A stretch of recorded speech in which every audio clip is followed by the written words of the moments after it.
Woe to you, O earth and sea, for the devil sends the beast with wrath, because he knows the time is short. Let him who hath understanding reckon the number of the beast, for it is a human number. Its number is 666. Hello, welcome to the Freeman Perspective. I got an interesting show planned for you tonight. So let's start it with the phrase, he who controls the past controls the present. So who controls the past? Well, let's have a look at our world analogous to Disney World. So Disney World as a microcosm of the real world today. I must recognize that Walt Disney was a fine Freemason from Kansas. And Disney Co. is one of the top 5 corporations that control all media. But let's think about this now. Controlling the media, controlling what we think, what's programmed into our brains, and how we react to the world, how we see the world, how we want to think about the world is all generated through this box. Well, right now, today, 7 Jewish Americans, and they are Khazarian Jews, run the vast majority of U.S. television networks. So we have Gerald Levin, who is CEO and director of AOL Time Warner, who's, of course, their symbol is the eye in the pyramid and the eye of Ra. Then we have Michael Eisner.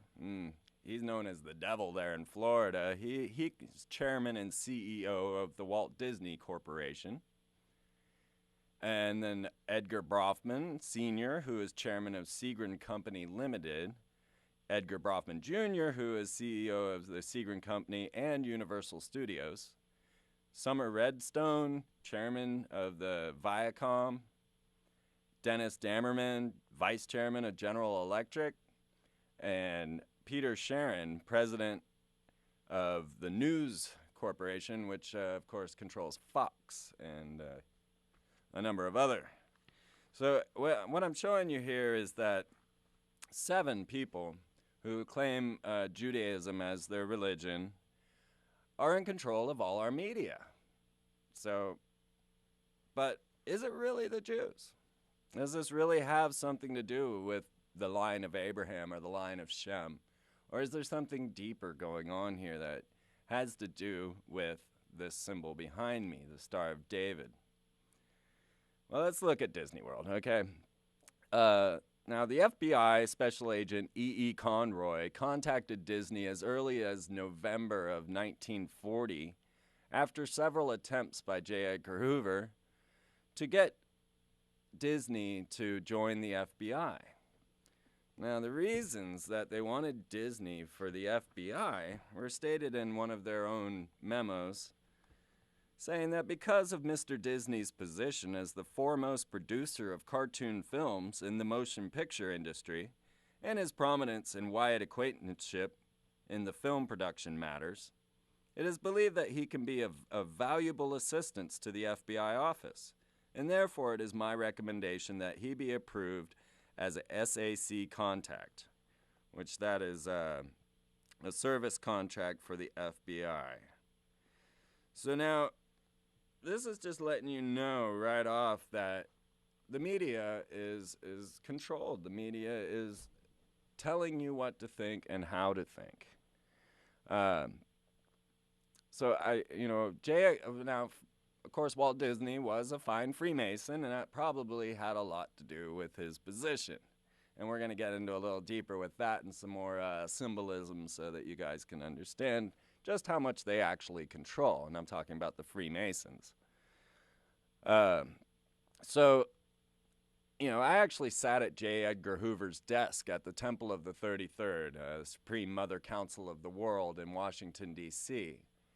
And I played around with his gold-plated phone, and I checked out his boxing gloves and all the stuff there. They had a lot of interesting things there at that temple. I highly recommend going there. If you're ever in D.C., the Temple of the 33rd is the first American public library. So right there, controlling what information gets out to the people and how much they want to keep for themselves. But it's still a public library, so you can go there, visit all you like. They gave me the whole tour. It was pretty cool. But, of course, they showed up with my grandfather's membership card, stamped dead. Yeah, you probably can't see that. That's okay. Don't worry about it, Chuck. All right. So, they brought out my grandfather's membership card to make sure I said who I was and that my family was all related to the Freemasons. And then they handed me these books, which I'm going to read you a little bit of tonight. Morals and Dogma and the Glossary to Morals and Dogma. And, of course, my father's Worshipful Master Bible. So now, to consider Disney as a microcosm of our world, we look at Disney and everything there is beautiful and perfect and well-maintained and all made to be seemingly perfect, right? But you're not allowed to touch anything. You can't go anywhere. I used to get thrown out of Disney all the time because I'm a playful kid, and I would jump off the rides because I want to touch things. I want to play with things. This is the stuff I'd like to do. I got all this cool stuff in front of me, and then I got Big Brother slapping me on the wrist telling me I can't touch it. Of course, Big Brother being Disney at this time, or Michael Eisner. And I'll tell you, there's some stories in Florida about Eisner that makes him out to be a sinister man. So now if you go to Disney and you start riding all those rides, it used to be that you got individual tickets for each ride, and you could go in there and then you have to give an e-ticket to get on, say, Space Mountain or something. But now it's all just one card. You got your Disney ID and you get right in. And you can ride whatever you like. But all of the rides at Disney World are sponsored by military-industrial corporations. And I'm beginning to believe military-industrial extraterrestrial corporations. We'll get more of that over the year.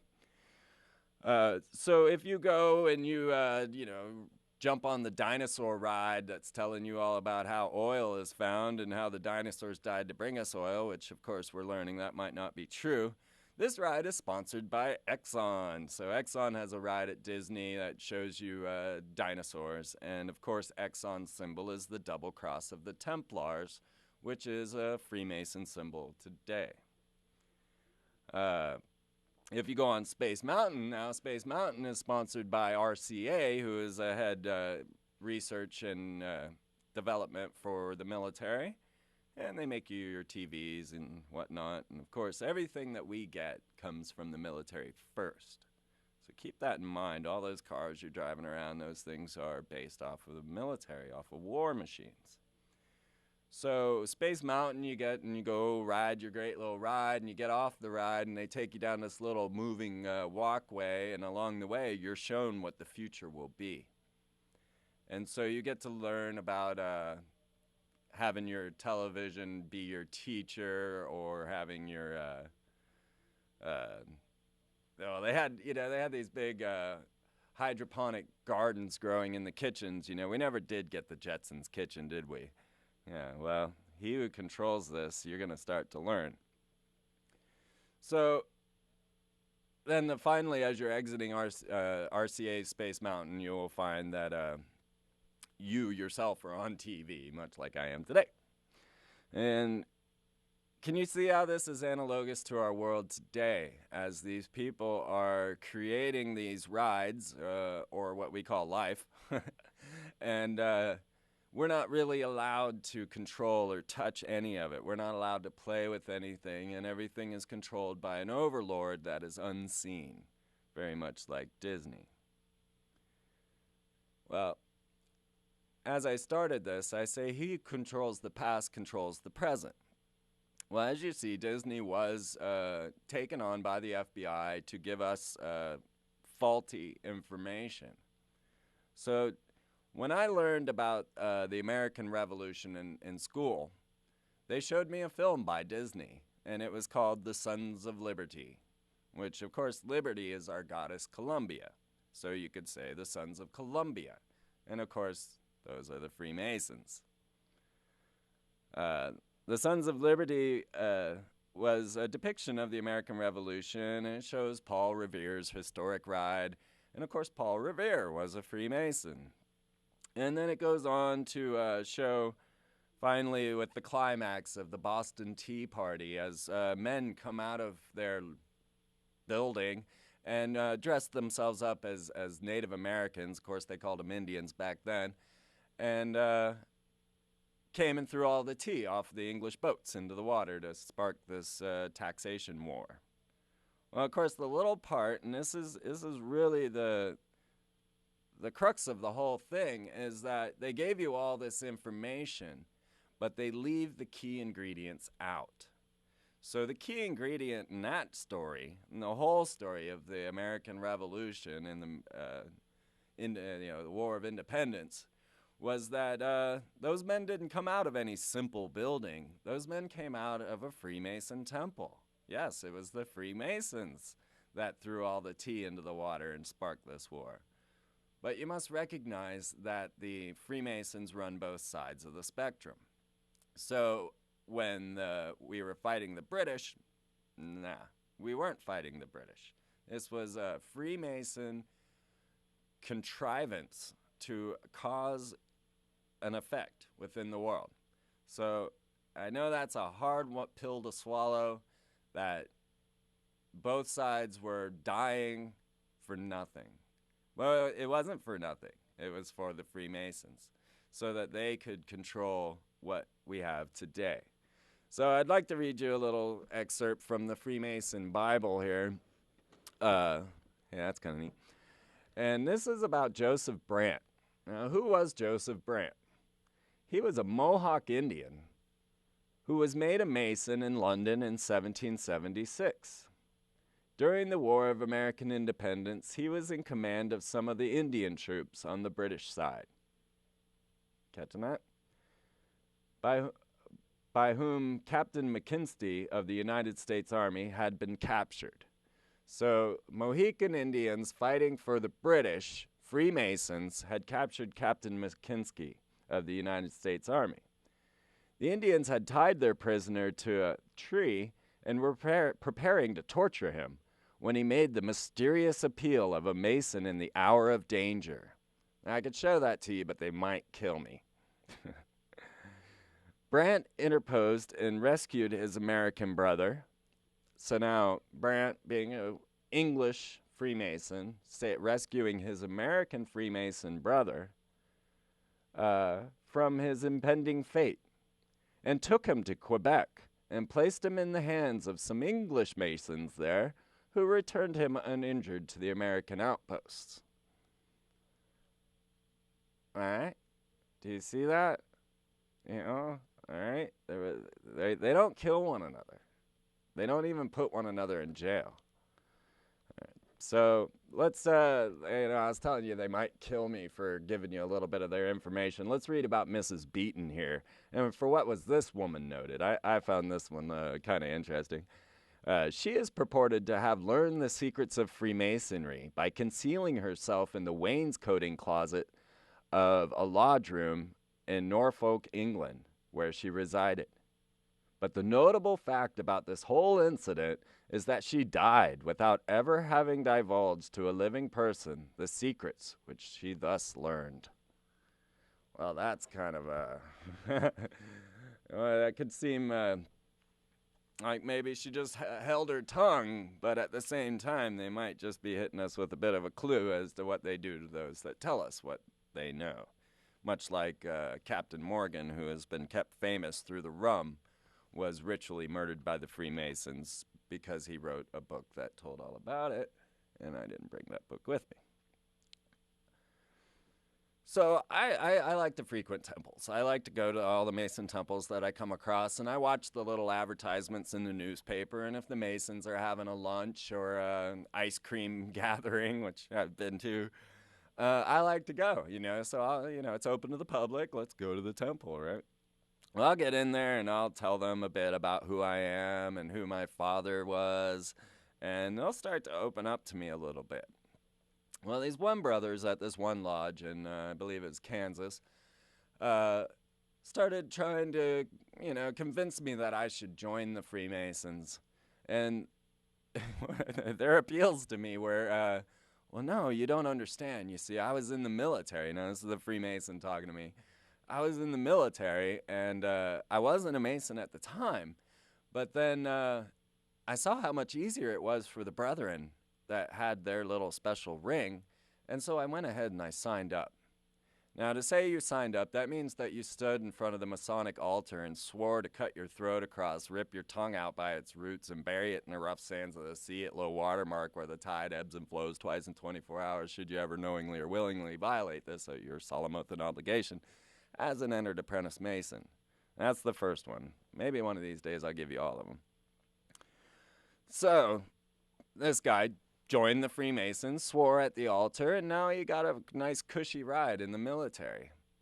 He found that he was supposed to be sent to this one particular outpost, but they suddenly changed his papers, and he was sent to a different outpost, and strangely enough, all the people that where he was supposed to go all died.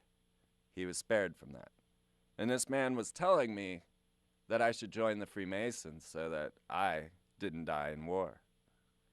Then they went on to tell me about the Freemasons in Russia who were spared being sent to Siberia and got to survive because of their Masonic ring in Russia.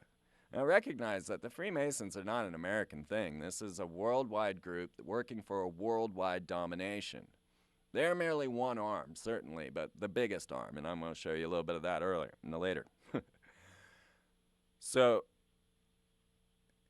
if you could see that, I mean, some people might think, oh, well, heck, I'm going to go run and join the Freemasons if I don't die in war, if I don't have to go to jail, if I don't have, they have a choice. If you've done treason or murder, then they can put you in jail. But other than that, typically you won't go into jail if you give the high sign of a Mason in distress.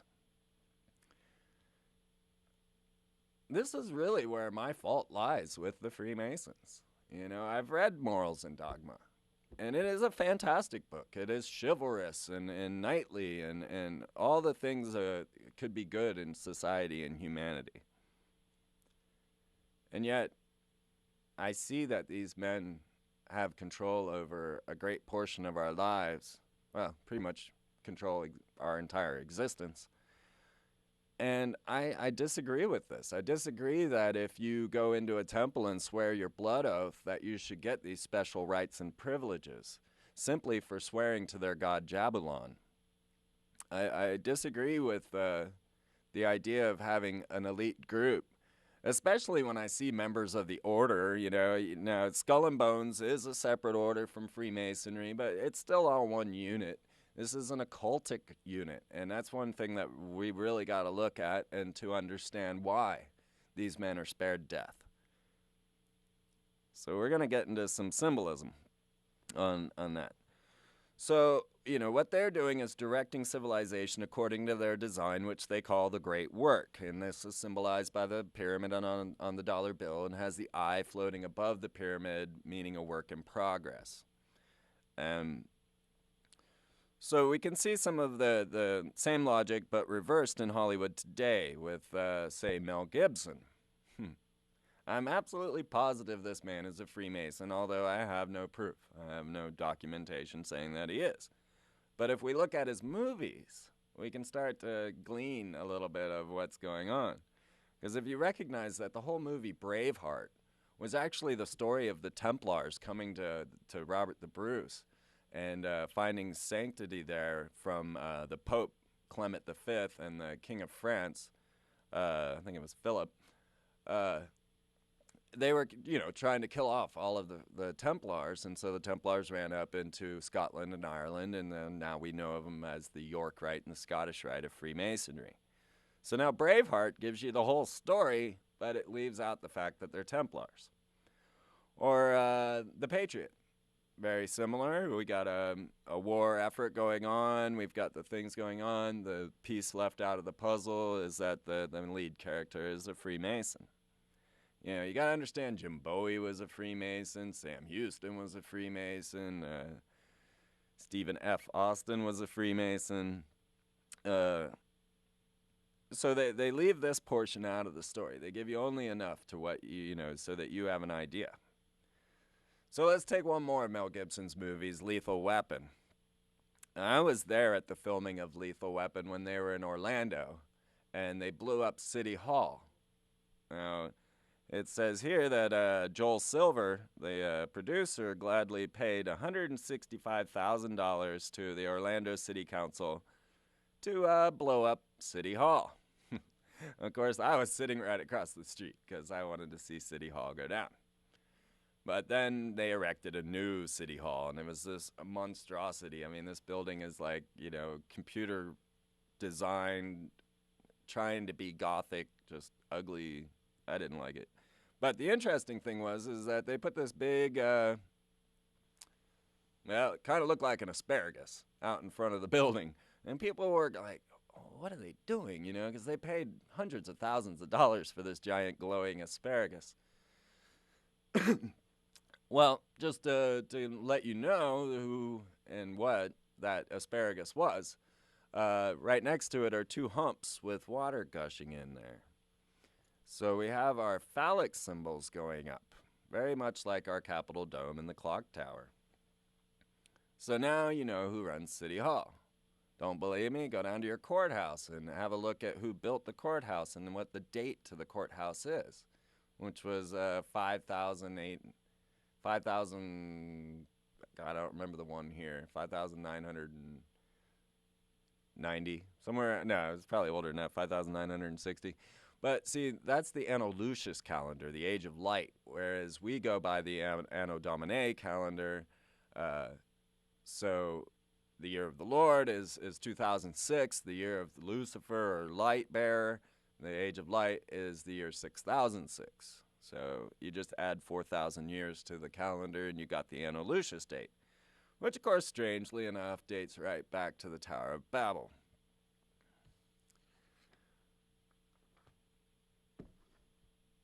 So let's have a little look at who controls our planet.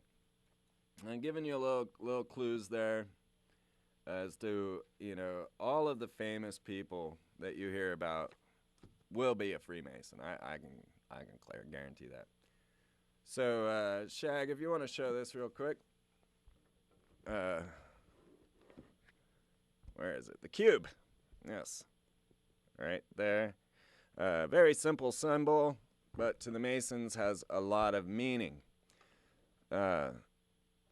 This is a symbol of the perfect ashlar or cubical stone, the symbol of perfection in the state. The rulers deriving their powers from the consent of the governed. That's us. The profane is another word they call for us. The Constitution and laws speaking the will of the people. Yeah.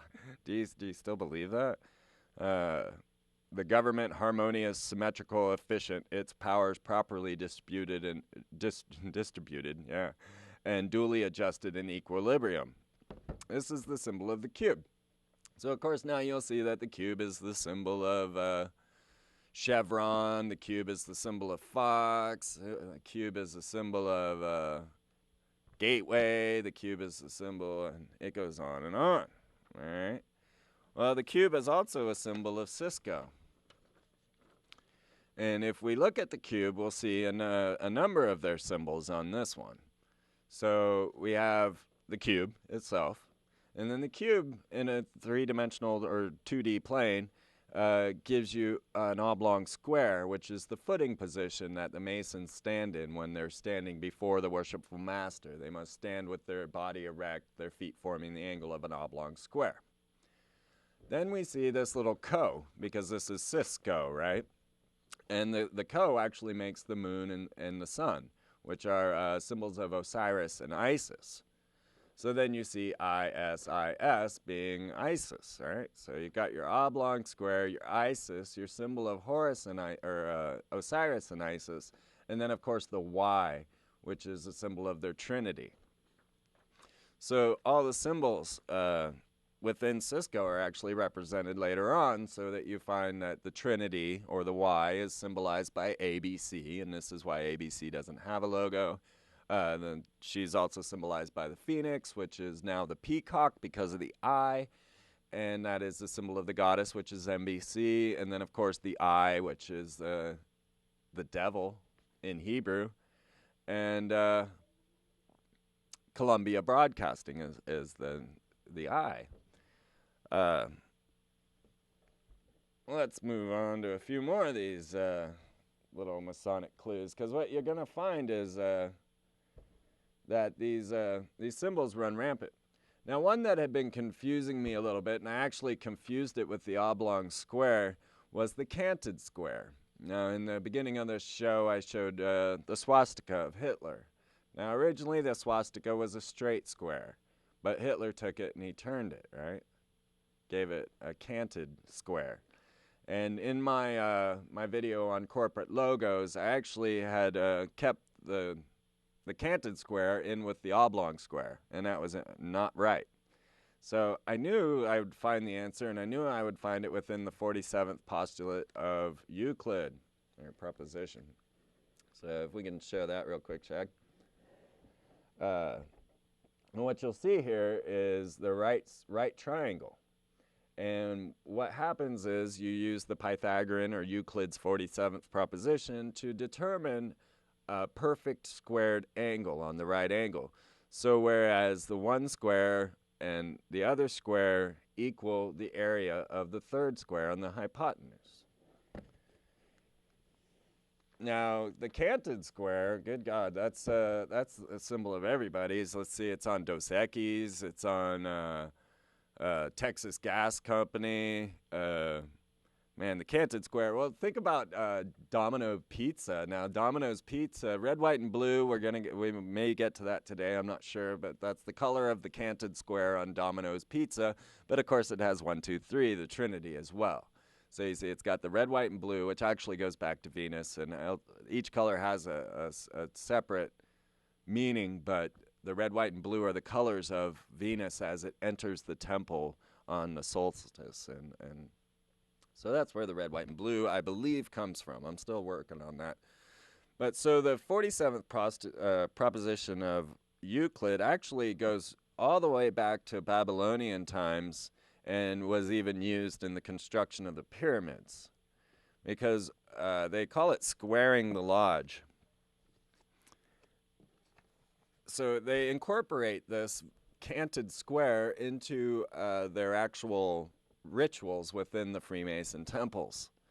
So in the English Book of Constitutions of the Freemasons in 1723, appears on the front piece is this 47th proposition, and it says, the amazing proposition which is the foundation of all Freemasonry.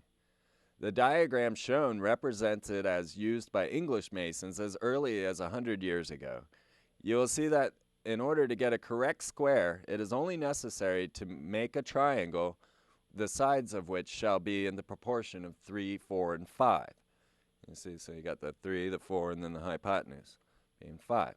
In connection with this, it is of much interest to know that as the standard and symbol of perfection with speculative Freemasons, now these are ones now speculative as opposed to operative Freemasons, are the ones that dabble in the occult, dabble in the magic. They're not building buildings. They're dealing with symbols and sacred geometry. So within speculative Masons is the square. And, of course, you will see many, many squares. It's the Home Depot, Wells Fargo. Here's an interesting one, Compass Bank. Compass Bank has a red square, which, of course, is the square in China, and it's all the same symbolism. So you got the red square with the compass C inside. So Compass Bank's symbol is the compass and square, which is, of course, the symbol of the Freemasons. Right? I don't know if this one will show up or not. Can you flash that one on there real quick, Shag? Well, they're not paying attention. The compass and square is the Freemason symbol there. So this right-angled triangle, which is almost identical, was with the Egyptians several thousand years ago, the standard and symbol of perfection. Now, of course, we're talking about the 47th postulate of Euclid, which I would show you if my assistant was paying any attention to me at this time. So the Egyptians several thousand years ago used this symbol, and they made it also the basis of their measurements. they looked on it as a symbol of universal nature, the side 4 being Osiris, the male principle, the 3, the female principle, Isis, and 5, Horus, the sun. The product of these two principles, they said, was 3, the first perfect odd number, 4, the square of 2, the first even number, and 5, the result of 3 and 2. In Freemasonry, the square is the symbol of moral perfection. It is the master's duty to apply the perfect square of right and truth to the work of the subordinates, but the far higher and greater responsibility rests with the past master. Now, the past master is given a badge that is the 47th proposition of Euclid. So applying what we know about the 47th problem, we can readily see that since entered apprentices reach the northeast corner of the lodge 3 times, because when you go into a lodge, and what they will do is they'll take you, they'll strip you bare, and they give you these old ratty pants to put on that have been worn by hundreds of Masons and never washed. And they'll roll up one pant leg, and they'll roll up one arm sleeve, and got you in these ratty pajamas with a blindfold, which they call a hoodwink, and a cable tow, which is a noose around your neck. And they will lead you into the temple, and then you'll have to what they call circumambulations, which are, basically doing circles around the altar in the middle of the lodge where this Bible stands. And so the entered apprentice circles this altar 3 times in the first degree. He's led around by a brother that is leading him on these path. And then the fellowcraft reaches the corner 4 times. So each time they go around, the fellowcraft will go around 4 times. And then finally, the master, the 3rd degree within Freemasonry, reaches it 5 times during their respective circumambulations. The candidates are, in fact, just as stated in the Texas Monitor, symbolically squaring the lodge. So now start to notice these simple symbols. I mean, they're very simple. A square, I mean, come on, you would think that's just something normal. But, of course, when you start to recognize the number of them, the American Express, Wells Fargo, Home Depot, the list goes on and on for the square, because they're leaving themselves messages. And what you're going to recognize as you start to look at all the corporate logos that you pass daily, every single one of these has an occultic meaning and symbol. So they're symbolically squaring the lodge by doing these circumambulations. And any Mason, after having been raised, and that means that you're raised to a master Mason, has reproduced the numbers 3, 4, and 5 in the most significant corner of the lodge, which is the northeast, and thereby has unknowingly recited with his feet the formula which is contained in the 47th problem of Euclid, and thereby squaring the lodge. Some will be little surprised by the discovery of a hidden relationship such as been described. One encounters such relationships often in Masonry. Indeed, the author will go one step further and state that there are hidden numerical relationships in many, if not all, ceremonies and symbols of Masonry.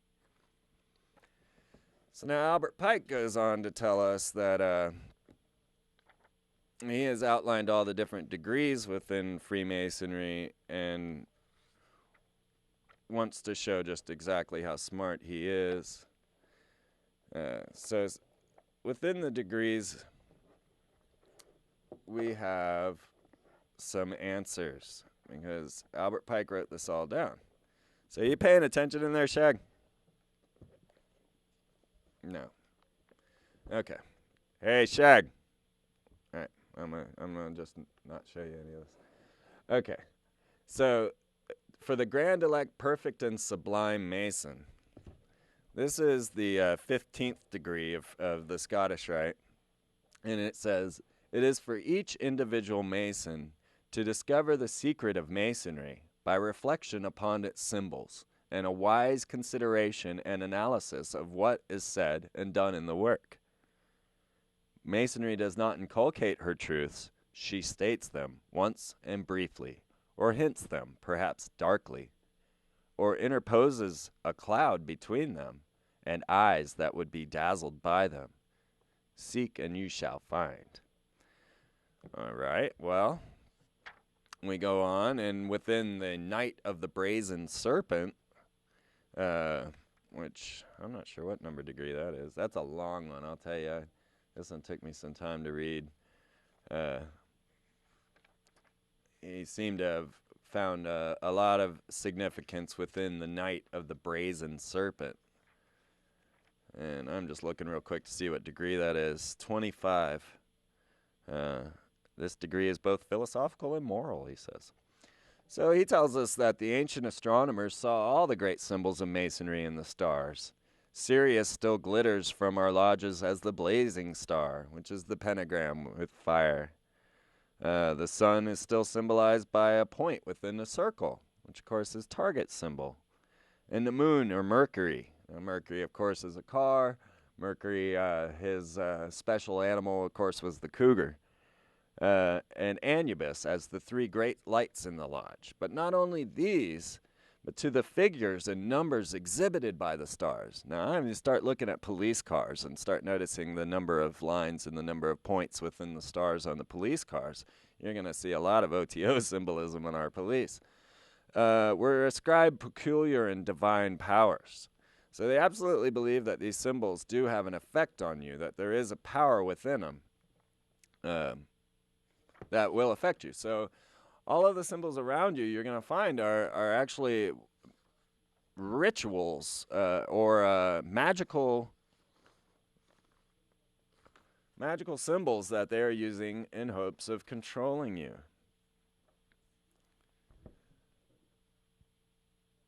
Can you believe that? Now, I started this off with the Star of David.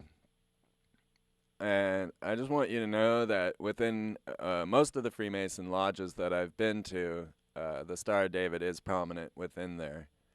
And I even have a picture of them in my video with the guy in his whole Masonic pajamas with his arm rolled up and his leg rolled up and the cable toe and the blindfold and all, with the two Star of Davids in the back.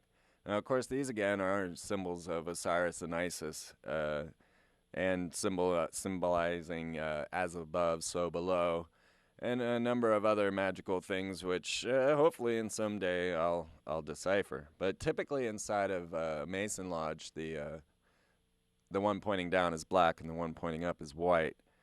I have some film of this I'll show you once I get my new computer. I can't wait to be able to show you guys this stuff. But in case you're curious and you don't believe me that Masonic, the Masons use Hebrew and that their whole system is based on the Kabbalah, the system of Hebrew mysticism, you're going to find now this is an interesting little, I'm just going to go ahead and read this whole thing because there's been a lot of talk about their connections with Lucifer.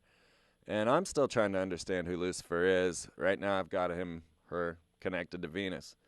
But the apocalypse is to those who receive the 19th degree, the apotheosis of the sublime faith, which aspires to God alone and despises all the pomps and works of Lucifer.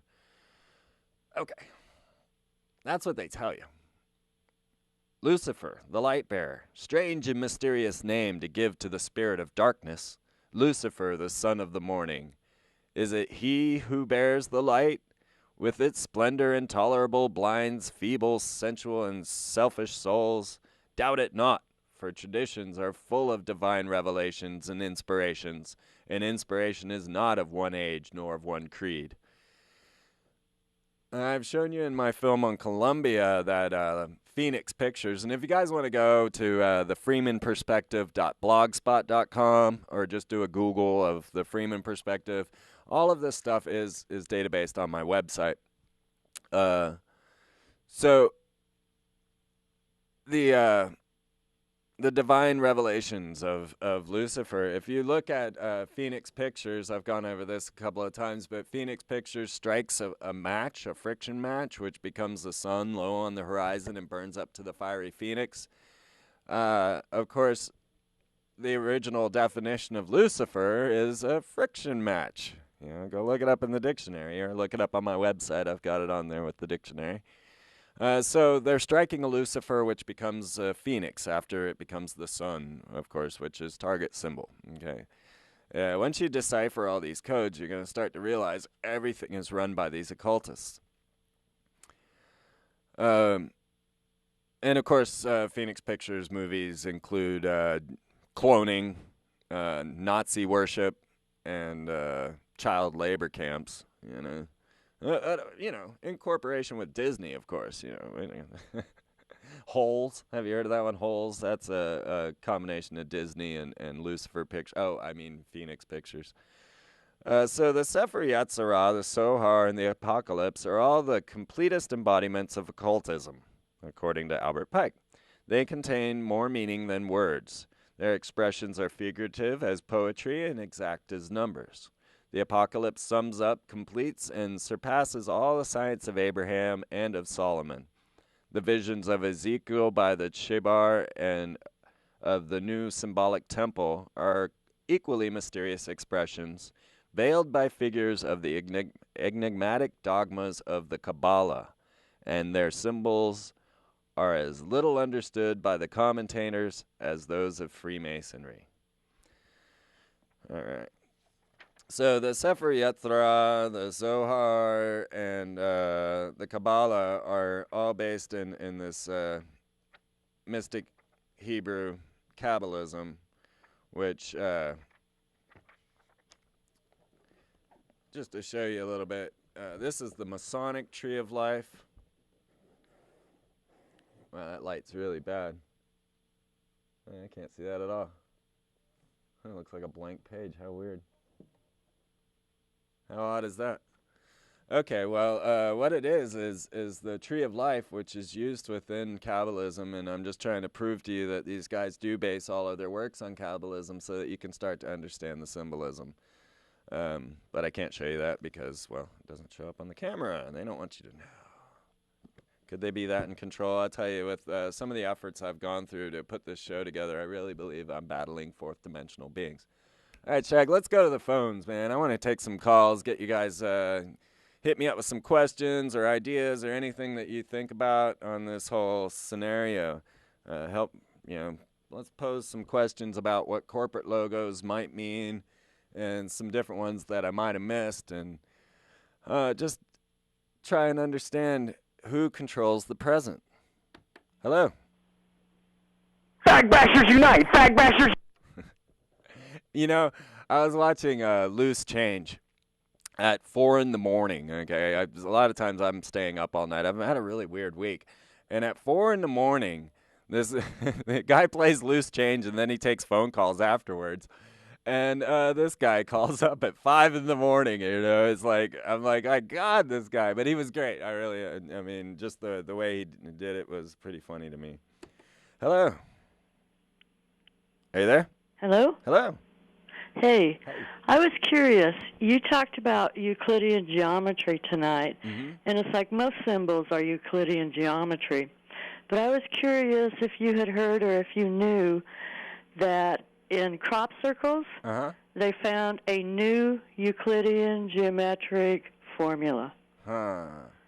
Yeah, I hadn't heard about that specifically, but I have been hearing about, deciphering hyperdimensional physics, tetrahedral dynamics, and other things from the crop circles. Yeah, and it's all basically Euclidean geometry. Well, at the same time, there is a crop circle with a pyramid with the rising sun behind it. Yeah, and who does the crop circles? Exactly. Exactly. Take care, Freeman. Thanks. Bye. Bye. Yeah, see, that's a very good question that needs to be answered, because I absolutely found every single corporate logo that I discuss in crop circles. And there was the oblong square, the canted square. Of course, I mentioned the pyramid with the rising sun.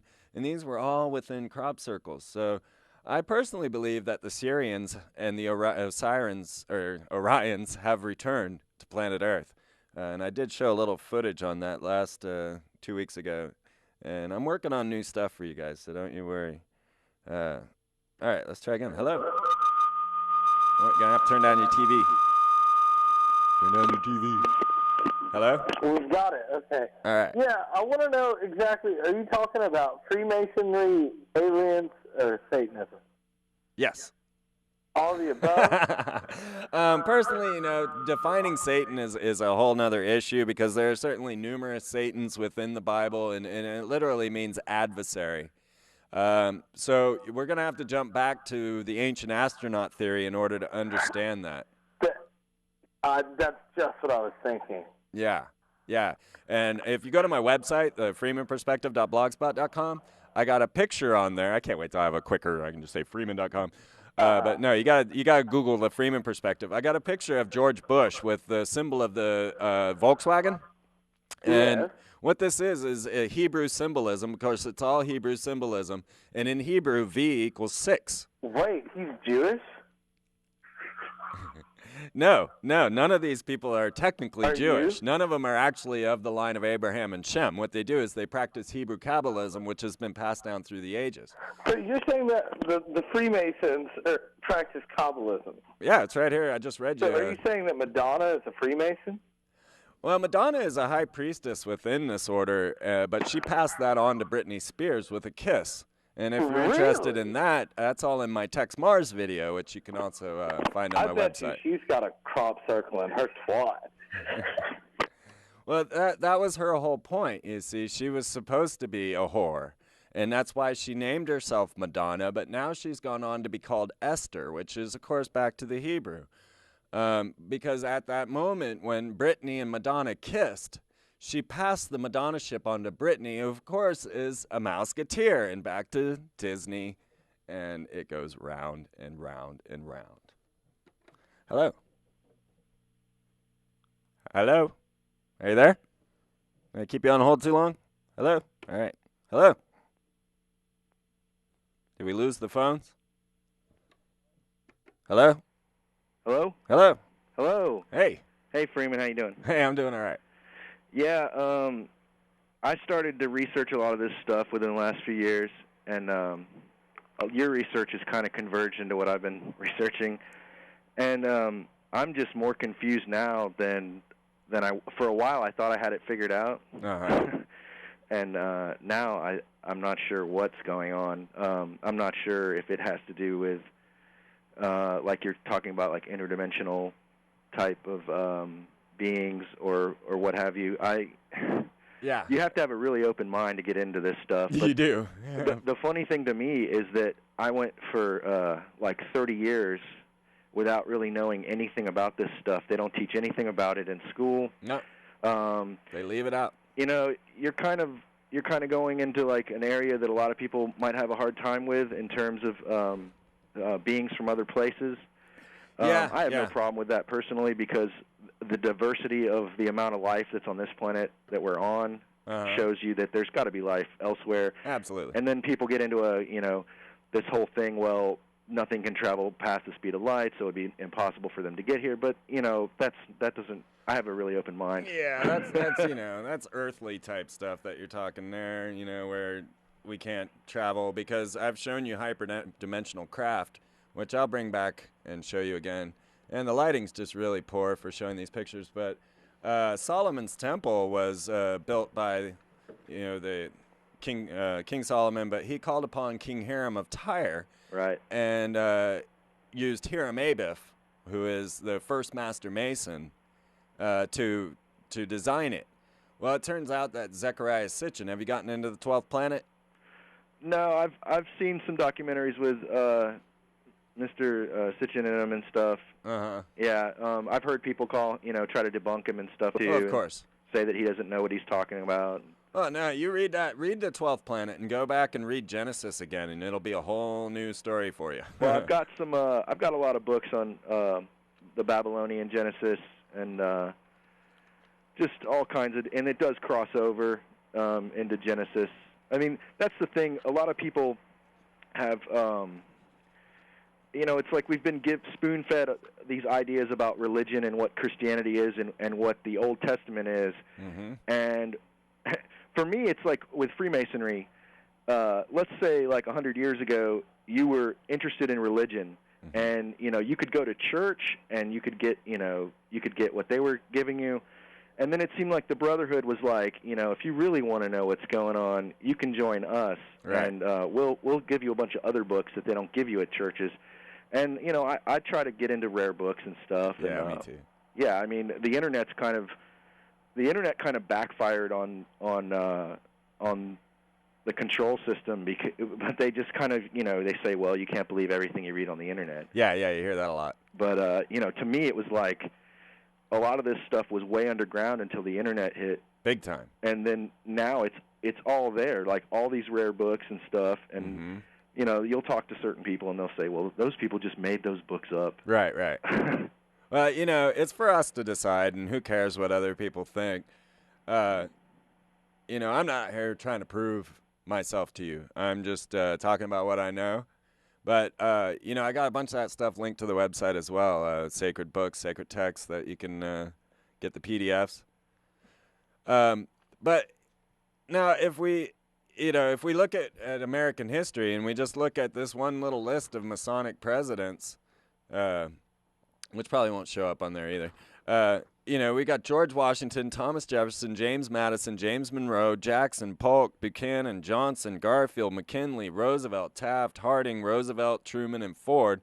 And to that you can add Reagan, Carter, and, I never did find out if Clinton was actually an initiated brother, but I'm sure he was. I think he's in the order of de Molay. Yeah, well, there you have it, which is the Boy Scouts of Freemasonry. Right. So, they didn't teach you that in school, did they? No, well, the thing for me is that this has helped me figure out who I am in the world and how I got here. Because, like I was saying before, they didn't teach any of this stuff in school, right? But I had my whole family was involved in Freemasonry, probably Mine as well. Pretty much like yours. And I have like a great-great-grandfather that fought in the Civil War. The first introduction for me to Freemasonry was there's a monument to him at the Battle of Antietam, the Civil War. Your great-grandfather? Yeah, oh, wow. And he died there, and it's the brother-to-brother monument. And my dad ordered a little statue of this thing, and it's like he's giving his Masonic stuff to this other Mason that was on the other side. So, and I was talking to my family about this, and my dad wasn't a Mason, but I was telling my mom about how you could go into court, and if the judge was a brother and you were a brother, you could flash the signal of distress and get out, pretty much get off scot-free. Absolutely. And my dad said, yeah, those were the good old days. Right. They know. But I wonder if it is the old days, if it's still going on. But these guys absolutely know. And in time, I'm going to connect this all to extraterrestrials and flying saucers, because you got to be initiated to go into space. You got to be initiated to track flying saucers. There's a big connection between Freemasonry and flying saucers, which I'm starting to work on documenting all of that. Yeah, it's a really big subject, and all my life I've just wanted to know the answers to certain questions, and well, a lot of things we can't know until the evidence has come forth. Right, and what freaks me out is the Masonic connection to the Klan. The Ku Klux Klan. Yeah, a lot of people say Albert Pike started the Klan. There's not really any proof to that, but well, I've seen he had a newspaper he owned in Tennessee. And I've seen the actual well, it was on the net. You can't believe everything you read on the net, but believe a lot of it though. It was like an editorial that he wrote in his own newspaper, where he said that Southern white men needed to form their own secret society, that only the members knew the names of the people involved. And I think that what they did was the Masons themselves actually created the Klan to take heat off of themselves. Yeah, perhaps. But I'll leave you with that. All right. Well, thank you very much for thank all you. that. Okay, well, let's promote the metaphysical group. If you guys want to get deeper in on these topics and, have more than an hour with me face-to-face and talk a little bit, come out to the metaphysical group at Spider House Coffee Shop. And that is tomorrow night. That's 29th and Guadalupe, where souls converge. We've been having great times out here. There's beer, there's food, there's coffee. It's a good time. So come out to Spider House tomorrow night. We usually get there around 8 p.m. and stay there for a couple of 2-3 hours for sure. Lots of great people. It's a really good time. I'm hoping to see new people. I really always want to see new people out there because it's so much fun. All right. So we got about a little under 5 minutes on the show. Is there more to talk about here? Or should we go back to the calls? Let's hear you. Come on. Bring it to me fast. Hello? Hello. Hi. Stepped in about towards the middle way of your program. Uh-huh. I'm pretty much a novice when it comes to this, but could you elaborate more on the owl and other deities if there are some? The baby here. I saw Alex Jones' video on Bohemian Grove. Personally, I think that dude's kind of crazy, but there's relevance in the stuff that's being said. Oh, yeah. I mean, everything he says is basically true. I mean, I personally have seen the FEMA's main distribution site there in Kansas City, ready to deport all of us to our concentration camps. Yeah. All these type of things are absolutely true that he's telling us. But the one point of contention that I do have with Alex's theories, and it's, because he doesn't study Kabbalism, I can understand that he doesn't know who the owl is. Kabbalism is, man. I'm a novice. And okay, Kabbalism's mystic Hebrew mysticism. I'll tell you what. Do you have the internet? Yes, sir. Yeah, Google the Freeman perspective. Okay. Yeah, and you'll get a lot of backup information. But the owl is, of course, a symbol of death, a symbol of wisdom, a symbol of night vision, seeing through the veil. But she is a goddess. And you will find the owl connected with Athena, Minerva, Lilith, Ishtar, always with the goddess. Who's the statue on top of the White House? On top of the White House, I believe, is Persephone, who was the goddess that went to the underworld. Yes. On our capital, it is Venus, here in Austin. You were talking about her earlier, weren't you? Yeah. I mentioned her just in passing. I've got a whole video about that. Where can I find this information? Go to the Freeman Perspective. I've got a whole article on the owl. I'll try to make it to the coffee house tomorrow night. That's awesome. Excellent. Thank you. Yeah, thank you. Yeah, that was one thing that I have a problem with, the whole Molech thing. I mean, I understand why he chose Molech, because it's the one god he knows of that they burn babies to. But they absolutely made sacrifices to Ishtar, Athena, Venus. So don't be too confused by that. And I see it everywhere. It's in David Icke's book, and David Icke's Biggest Secret, which is a great book, man. I highly recommend getting this. I don't even have a cover left on it anymore. The Biggest Secret, he even says the owl Molech, and then you go to Alex Jones' website and he says the owl Molech, and then it says, even today, Molech is symbolized by the owl, and then below that they have a picture of Molech. Well, he's a bull, all right? Molech's a bull. Let's just have a look at that real quick. I'll show you this if we can see this in the picture within time. And the reason that this is important is because you need to, if we're going to get to the heart of what these guys are after, and if you recognize that most of their symbolism goes back to the goddess, and very little of it, and none of it goes to Molech. This doesn't have a picture of Molech. Molech is a bull. He is not an owl, and never has been represented as an owl, and I wish that whole thing would go away. I wish that we could start, because we need to understand what these things mean. And so from now on, start looking at your symbols, all right? And check them out. All right, play some music, Shag. It's been a good night, guys.